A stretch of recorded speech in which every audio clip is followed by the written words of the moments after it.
నమస్కారం అండి. నా పేరు పులి సంపత్ కుమార్. మాది రాపాకపల్లె గ్రామం, ధర్మసాగర్ మండల్, హనంకొండ జిల్లా అండి. ఇది మీరు ఏదైతే చూస్తున్నారో ఇది నా బ్రూడింగ్ సెక్షన్ అండి. ఏమంటే కోడిపిల్ల ఇంక్యుబేటర్ నుండి బయటకు వచ్చినాక మనము చలికాలం కాబట్టి 21 days బ్రూడింగ్ కంపల్సరీ ఇవ్వాలండి. దీని లెక్క ఎట్లా అంటే ఒక్క కోడిపిల్లకు 1 వాట్ కరెంట్, అంటే ఇవి దాదాపు 200 పిల్లలు ఉన్నాయండి, డిఫరెంట్ స్టేజెస్.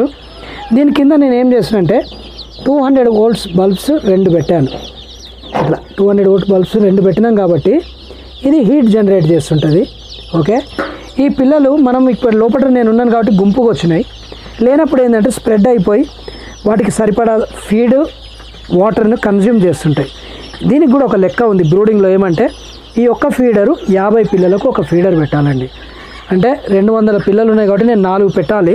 4 బదులు ఏం చేసినంటే చిన్న ఫీడర్లు కూడా పెట్టిన, 3 చిన్నవి 3 పెద్దవి పెట్టిన. వీటికి సరిపడా ఆహారం దొరకాలి. 1 నెల రోజులు మాత్రము కంపల్సరీ ఫీడ్, చిక్ ఫీడ్ అని మనకు బయట దొరుకుతుంది, లేయర్ స్టార్టర్ అంటారండి. ఏ కంపెనీ అయినా పర్వాలేదు.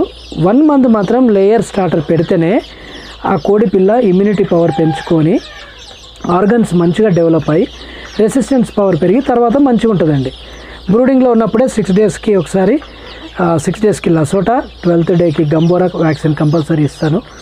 ఈ రూమ్ ఏదైతుందో ఇది ఎక్స్క్లూజివ్ ఫర్ ద బ్రూడింగ్ అనమాట. 20 రోజులు ఇక్కడ అయినాక నాకు ఒక పెద్ద షెడ్ ఉంది. ఇక్కడ నుండి ఆ షెడ్లోకి మార్చుకొని దాంట్లో 10 to 15 days ఆ షెడ్లో ఉన్నాక నా తోటలోకి వదిలేస్తామండి.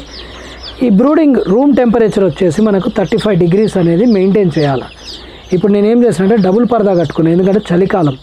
తెల్లారగట్ల మనకు 2 నుండి 3 గంటల మధ్యన ఏమైందంటే 16 degrees 15 degrees పోతుంది. అట్లాంటప్పుడు ఈ 100 watt బల్బ్స్ 2 ఉన్నాయి కాబట్టి టెంపరేచర్ కంట్రోల్ చేసుకుంటుంది. ఇంకా కాదు అంటే ఇంకొక 60 watt బల్బ్ కూడా పెట్టుకోవాలి. నేను మీరైనా అట్లనే చేసుకోవాలి. దీంట్లో ఏమంటే ఎట్టి పరిస్థితుల్లో గాలి రాకుండా చుట్టూ క్లోజ్ చేసుకోవాలండి. క్లోజ్ చేసుకొని కంప్లీట్గా డోర్ పెట్టేసుకుంటే మంచిగా ప్రశాంతంగా తిరిగి వాటికి వేడి కావాలన్నప్పుడు దీని కిందికి వచ్చి వేడి తీసుకొని మళ్ళీ సైడ్లోకి వెళ్ళిపోతాయి. ఈ బ్రూడింగ్ సెక్షన్ అనేది ఇంపార్టెంట్. కోడి పిల్లలు కొనుక్కొచ్చుకోవడం ముఖ్యం కాదండి, మనకు కోడి పిల్లలను కాపాడాలంటే ఇది మన చిన్న పిల్లగాలు ఉయ్యాలలో వేసే దశ, అంటే పిల్లోళ్ళను ఉయ్యాలలో వేసుకునే దశలో ఎట్లా కాపాడుకుంటామో ఈ కోడి పిల్లలను కూడా బ్రూడింగ్ సెక్షన్లో పెట్టుకొని 20 రోజులు కాపాడుకుంటే మనకు కోడి పిల్లలు చనిపోకుండా కాపాడుకుంటాయి. దానికి సరిపడా డ్రింకర్స్, ఫీడర్స్, చిక్ ఫీడ్ ఇది పెట్టుకోవాలి. డ్రింకర్లు మాత్రం ఖచ్చితంగా చిన్నపిల్లల స్టేజ్ కాబట్టి మార్నింగ్ ఈవినింగ్ శ్రమ అనుకోకుండా కడిగి వాటర్ చేంజ్ చేసుకోవాలండి. 24 hours ఒకసారి పెట్టుకుంటామంటే నడవదు, ఎందుకంటే కోడి పిల్లలు కాబట్టి ఇవి తాగుతాయి, దాంట్లోనే దుమ్ము ధూళి ఉనుకను వేస్తాయి కాబట్టి ఇన్ఫెక్షన్ అయి చచ్చిపోతాయి. ఖచ్చితంగా మార్నింగ్ ఈవినింగ్ ఫ్రెష్ వాటర్ పెట్టాలి. మార్నింగ్ ఈవినింగ్ ఫ్రెష్ దానా వేసుకుంటేనే మన కోడి పిల్లలు బ్రూడింగ్లో బ్రతుకుతాయండి.